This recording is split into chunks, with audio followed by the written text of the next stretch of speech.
and thank you for joining me. I am Hawkeye, and welcome to Hawkeye's House of Horrors. And today I'm going to do the second episode now of Stranger Things, going through the entire series, show by show. And I'll just say to get this out of the way first, if you like the video, I'd appreciate it to hit like or the thumbs up. Also appreciate it. You could subscribe and take a look. I've got lots of other videos on here. Horror, science fiction, usually movies. This is the first show I'm doing. And if you want to comment on anything, go ahead and do so. So here we go.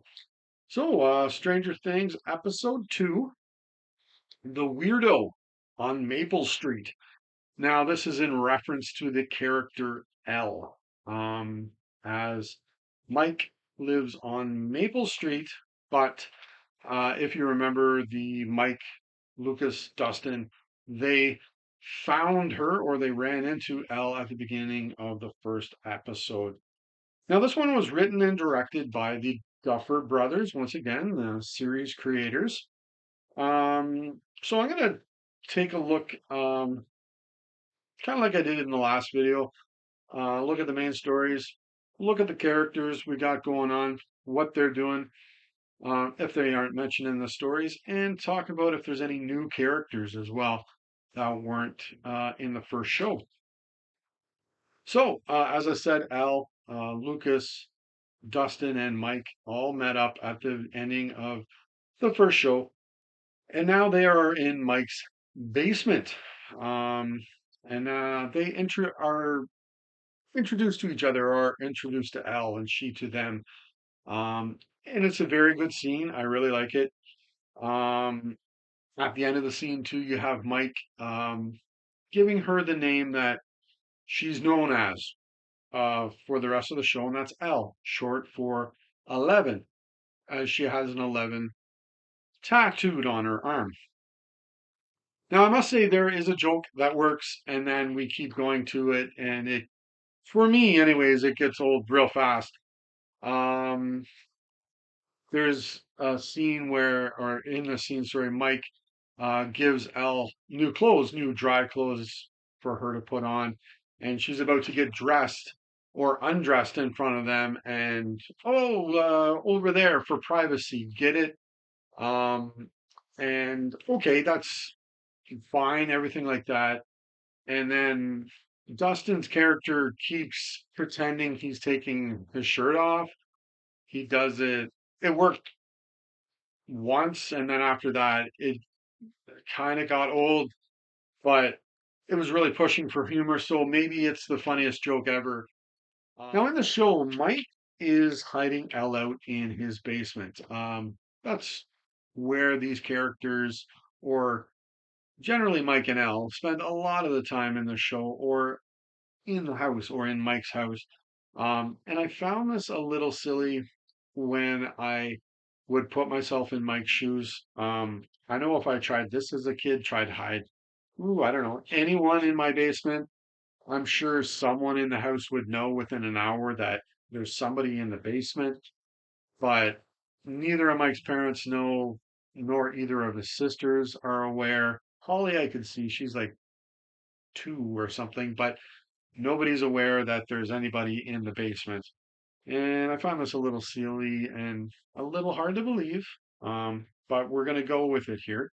Um, but to get into more of Elle's powers, um, this is good because she knows that Will is missing. They've not, there's no indication so far that they've met, but she is aware that Will is missing. Um, Now, when Lucas and Dustin come to the house after school, Mike lets them know this, the 2 other guys, and there's a lot of bantering going on, which works. Mike's now in the second show, well within the bantering with these other characters. It's working for sure. And but Lucas in the end thinks they need to tell Mike's mom, and she will know what to do, right? Let's go to an adult. She'll know what to do.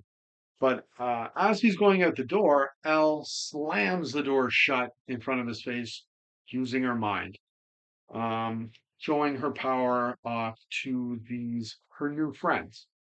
And I like this because they explain to her what a friend is. She has no idea what that is or what that word means.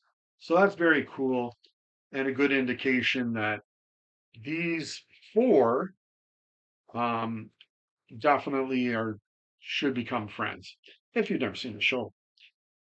And I hope you have, because there might be spoilers here at some point along the way. Um, Now, in turn, right near the end of the show, Elle has the board. I think they were playing Dungeons and Dragons on.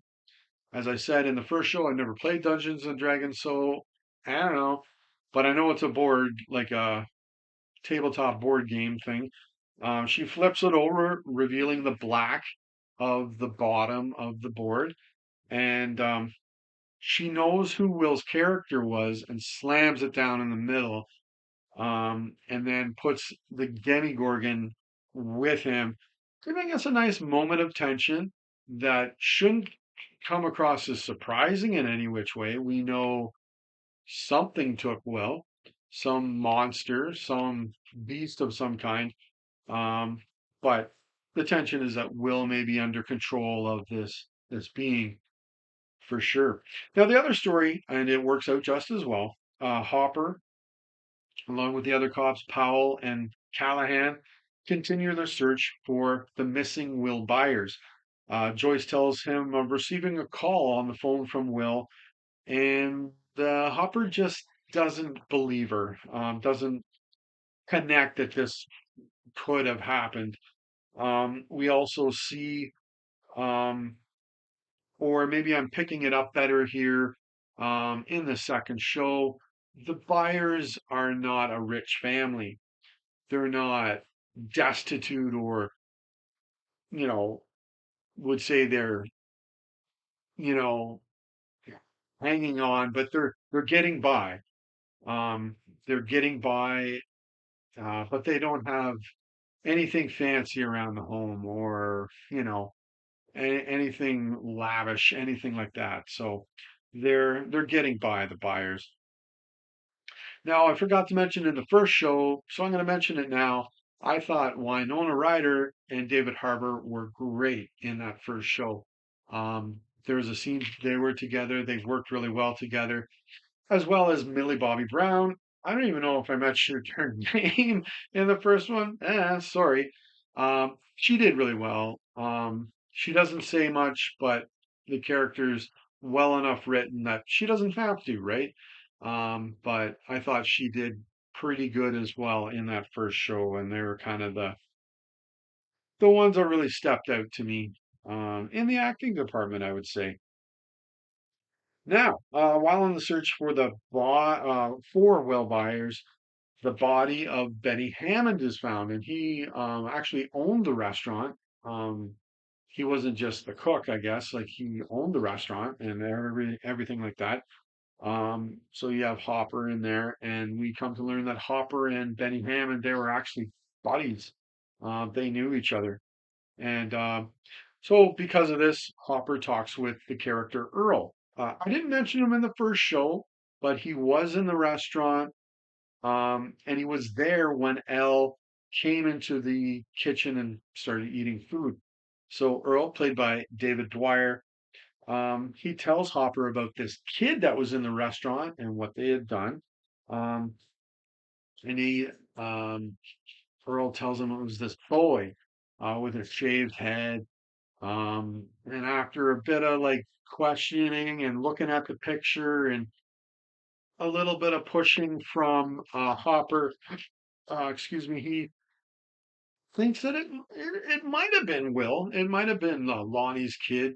Um, so that goes right in line with what Hopper thinks, and that's great. That was Will. It was not Will. Um, but during the search at night, Mr. Clark, I didn't mention him first. At the video I did, he is in the entire show. He's a teacher of the kids. I like him because he's pretty nerdy teacher too, played by Randy Havens. It's good though too because it shows a certain depth to his character too. He's right in on the search. He's right there. He knows Will. He's a teacher of him. He really wants to find him, you know. He likes him. Um, but he finds this piece of clothing that was ripped off, little piece of clothing. It looks like of someone going through a sewer drain, and this was ripped off. So it kind of feeds into Hopper's theory of this is Will, and trying to add up in his own theory of Will of what has happened. But the sewer drain, it leads to Hawkins' lab. So, and it's all fenced in and chained in, and you can't just walk right in there. But so there you have it. So with those are the two main stories right there. Um, Now the other story, it's with the teenagers, right? But we have Nancy and Jonathan.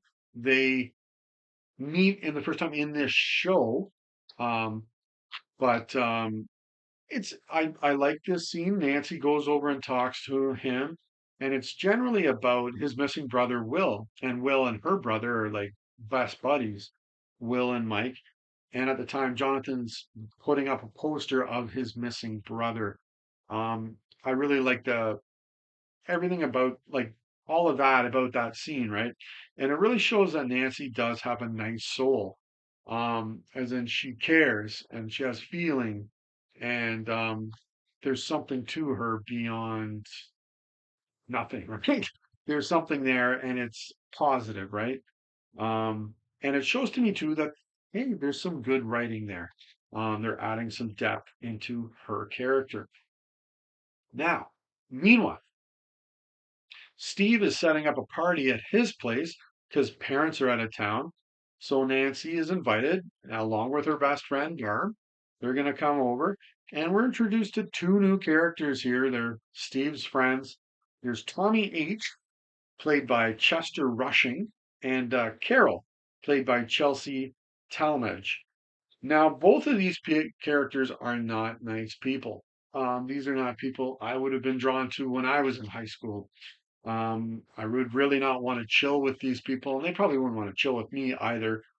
Um, Tommy's a dink, Carol's a bitch.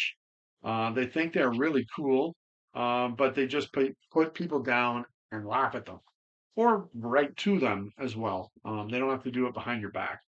Um, they're very shallow people, yet they're good buddies with Steve, so it doesn't tell you much good about Steve here either. Those are his really good buddies at this time. So, um, I did like this little thing. I think I was told about this um, years ago, but I caught it this time. I think I was told about it like after I'd seen it for the second time, but to the party, and Steve answers the door. Very cool. You have troopers raise a little hell playing. Steve answers the door, and there's Nancy and Barb. Um, raise a little hell. And then on the next shot, you see Hopper laying in bed with this woman, which leads to him feeling like he's cursed. Um, and I said, raise a little hell. How about raise a little L, right? There's spoilers here. L is going to come later in the series here, and he's going to be the father figure. Um, to put it lightly, but for L will be Hopper. Hmm, interesting. I don't know if that was put in there on purpose or not, but there you have it. Anyways, back to the party. Now, I grew up in Bruce County. If you don't know where that is or what I'm even talking about, it's okay. But Steve's doing at this party what some people in Bruce County like to do on a Tuesday night, and that is shotgunning beers. Um, you can also see that Steve has got some money. They got a nice big pool in the back. Inside, it's very spacious, looks very nice. So Steve is kind of on the opposite spectrum of the buyers. He's got money, they don't. Um, but as well, during this party, they're by the pool shotgunning beers, and there's Tommy H. And I just gotta say, he can't crush a beer can on his head like Bluto from Animal House could. He was a master at it. Tommy, it looked like it hurt there. Um, and he did it on the side of his head. Maybe you got to do it right on the forehead. I don't know. I'm not suggesting go try that out, but I picked that up. But yes, so there you go.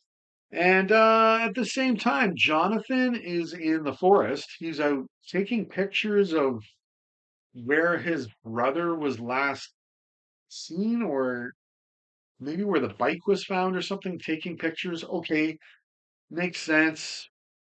But then he sees these people at the party and starts taking pictures of them. I didn't like that. It added a certain creepiness to Jonathan that I didn't like, and I don't think it really goes anywhere. Because I think I can't be the only one. There's a level of creepiness going on now. Now I'm taking pictures from a forest of these people who are partying. Yeah, I don't know. I would have, this is something I would have wrote differently. I'm not saying Jonathan shouldn't be there to witness that. Okay, fine. And I'm not saying he shouldn't react to it. That's also fine. But maybe have him pull away from witnessing that and like resting his back on a tree or something and looking longingly in the distance over Nancy. Um, over the fact that Nancy's fallen for this Steve douchebag who's got this line of girls he's had already. And now this girl I like, she's one of them too, something like that. But taking pictures, it takes away from that and it just sort of creepy, unless they're taking a reference or inspiration maybe from some of Brian De Palma's films, which I don't think so. But anyways, I didn't quite like that. What I did like though, is I liked how Nancy and Barb are both getting exactly what's going to happen here. And Barb's like, don't, like, let's, come on, like, don't do this. And Nancy's like, yeah, just go. I'll get a ride home. It's okay. I'm fine. And she's willing to, or feels that she's ready for Steve's love hammer, I guess. But I like that they both get it, and it's just on opposite sides of the spectrum again here, within that. Um, and then like when Nancy and Steve are upstairs, becoming intimate, there's Jonathan taking pictures again, and the creepiness just went, okay, it's getting creepier. And once again, I don't know if that needed to be there for me. Um, I really liked Mike showing Elle around the house as well, and showing her things like the lazy boy, how to lay back on it, and what his family looks like in pictures. She hasn't met them, but here's what they look like, so she knows who these people are. Mike also introduces Elle to the character Yoda from Star Wars and tells her this guy can move things around like it with his mind. Okay, so that is obviously a giant reference to Star Wars right there. Um, and then when Mom comes home, Mike hides Elle in the closet, which is exactly what Elliot did um, to his newfound alien friend in E.T. He hid him in the closet to hide from Mom. So, same thing going on there. But it's from this, it leads somewhere as well, which is nice. Um, as Elle is scared in there, and she gets a flashback of Matthew Modine, Dr. Brenner, and you see them putting her, locking her up, and she's banging on the door to get out. but she refers to Matthew Modine's character as Papa. Okay. So when first watching this, I'm like, is that her dad then? Like, it's kind of weird relationship going on here, but she refers to him as Papa. One thing, I wrote it down this time. I didn't mention it the first time, but it just keeps coming back to me.